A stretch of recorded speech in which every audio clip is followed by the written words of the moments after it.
Shame doesn't show up saying, "Here I am, I'm shame."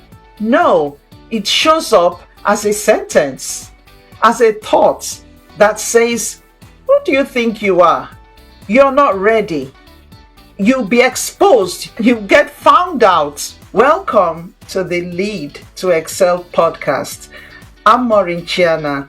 I'm a neuro leadership consultant, and I work with leaders, founders, and faith-driven professionals who want to understand how their thoughts, emotions, and beliefs shape their decisions, performance, and progress.